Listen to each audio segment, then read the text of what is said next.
আসসালামু আলাইকুম দর্শক। এই যে শিশুর আমিষের সাথে যে জঘন্যতম কাজটি হলো, আপনারা ইতিমধ্যে সবাই অবগত আছেন যে বাংলাদেশের সরকার জনাব তারেক রহমান সাহেব কিন্তু রামিসাদের বাবার সাথে তাদের সাথে দেখা করেছে, তাদের পরিবারে গিয়েছে। তাদেরকে অলরেডি যে আশ্বাসটা দিয়েছে যে বিচার কার্য খুব দ্রুত সম্পাদন হবে, সেই বিষয়ে আজকে আমি কিছু কথা বলবো। আশা করি আপনারা এই বিষয়ের সাথে আপনারা সহমত থাকবেন। ভিডিওটি সম্পূর্ণ দেখতে থাকুন। সাথে আছি আমি Mohammad Hriday Hossain, Hriday Hossain vlogs YouTube channel, Facebook পেজের পক্ষ থেকে আপনাদের সবাইকে স্বাগতম। আসলে আমাদের বাংলাদেশে একটার পর একটা ঘটনা কিন্তু ঘটে যাচ্ছে। বিশেষ করে আমাদের যে মা বোনেরা আছে আমাদের বাংলাদেশে, আসলে কতটুক তারা নিরাপদে আছে। আপনারা আসলে একটাবার চোখটা বন্ধ করে দেখেন, আপনাদের ঘরেও কিন্তু মা বোন আছে, আপনাদেরও কারো এরকম ছোট বাচ্চা আছে, ছোট মেয়ে আছে।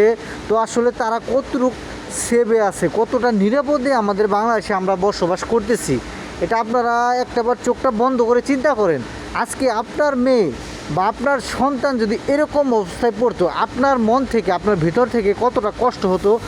নিজে বাবার স্থানে নিজেকে দাঁড়া করিয়ে তারপরে বিষয়টা একটা বিবেচনা করেন, চিন্তা করে একটু দেখেন, একটাবার আপনারা একটু চিন্তা করেন। এই বিষয়টা চিন্তা করে দেখলে আপনার ভিতর থেকে হাহাকার, আপনার শরীরের ভিতরে যে একটা কম্পন সৃষ্টি করবে, সেটা একমাত্র আল্লাহ তাআলা জানে, আপনি নিজে জানবেন।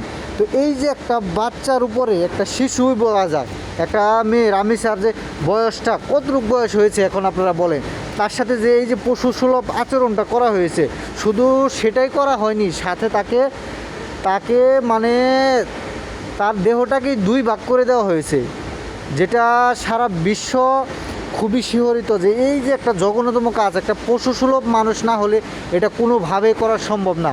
তো আমাদের জনাব তারেক রহমান সাহেব কিন্তু রামিসার পরিবারের পাশে দাঁড়িয়েছেন। আমরা অলরেডি জানতে পেরেছি, উনি কিন্তু বলে দিয়েছেন যে 15 দিনের মধ্যে মানে পর্যাপ্ত যে শাস্তির ব্যবস্থা সেটি কিন্তু সে করে দিবে, তার ফ্যামিলিতে কিন্তু আশ্বস্ত করে দিয়েছে। আমরা কিন্তু ইতিমধ্যে জেনেছি। আমরা চাই যে এটা কঠিন থেকে কঠিনতম শাস্তি দেওয়া হোক, যাতে এই একটা শাস্তি দেখে মানুষ ভবিষ্যতে এরকম কাজ আর কখনো করতে না পারে। কারণ হচ্ছে, আপনার একটাবার চিন্তা করে দেখেন যে মানুষ কতটা হিংস্র হয়ে গেলে এরকম কাজ করতে পারে। আমাদের বাংলাদেশটাকে এমনভাবে আমাদের সাজানো উচিত, এমনভাবে সাজানো উচিত যাতে করে একটা বিচার দেখে ভবিষ্যতে মানুষ সচেতন বা মানুষের ভিতরে ভয়াতঙ্ক কাজ করে যে আসলে ভবিষ্যতে এরকম কাজ করলে আমাদের বাংলাদেশের মানুষ আমাদেরকে ছাড় দেবে না, বাংলাদেশের আইন আমাদেরকে ছাড় দিবে না। আইন ব্যবস্থা এতটা কঠিন করা উচিত আমি মনে করি। বাংলাদেশ সরকারের কাছে আমরা এটা দাবি করি করজোরে যে আসলে আমাদের আইন ব্যবস্থাটা খুবই কঠোর করা উচিত, যাতে করে এরকম দুঃসাহস আর কোনো সন্তানের উপর, কোনো মানুষের উপর, কোনো মা বোনের উপর কোনো পশুসুলভ আচরণ যাতে ভবিষ্যতে কোনো লোক করতে না পারে। আমরা এর আগেও কিন্তু অনেক দেখেছি, এর আগেও আপনারা এরকম দেখেছেন যে আরেকটা শিশু এরকম হয়েছিল, তার সাথে অমানবিক অত্যাচার আচরণ করা হয়েছিল। তার কি হয়েছে আপনারা জানেন যে তার ফাঁসির রায় ঘোষণা করা হয়েছে, কিন্তু এখন পর্যন্ত কিন্তু সেটা সেভাবে আছে কিন্তু সেই বিষয়ে কিন্তু এখন পর্যন্ত পদক্ষেপ নেওয়া হচ্ছে না। তো এই যে এগুলো যেন ঢিলে না হয়, মানে একটা বিষয় যতটা দ্রুত সম্ভব আইনগত ব্যবস্থা নিয়ে যতটা দ্রুত সম্ভব বা যতটুকু কঠোর থেকে কঠোরতম শাস্তি দেওয়া যায়, মাননীয় মন্ত্রী মহোদয়ের কাছে এইটুকু আবেদন থাকবে, আমাদের দেশের বাংলাদেশের মানুষ যাতে স্বস্তিতে থাকতে পারে, আমাদের দেশের মা বোনেরা যাতে স্বস্তিতে থাকতে পারে, ঘরে বাহিরে একটা সন্তানকে রেখে যাতে কাজ করতে পারে, চলাফেরা করতে পারে নিজেদেরকে, যাতে করে তারা নিজেদেরকে স্বাচ্ছন্দ্যবোধভাবে চলতে পারে, এই দেশে যাতে দেশের মাটিতে গর্বের সহিত চলতে পারে, সেই দিকে একটু লক্ষ্য রাখবেন।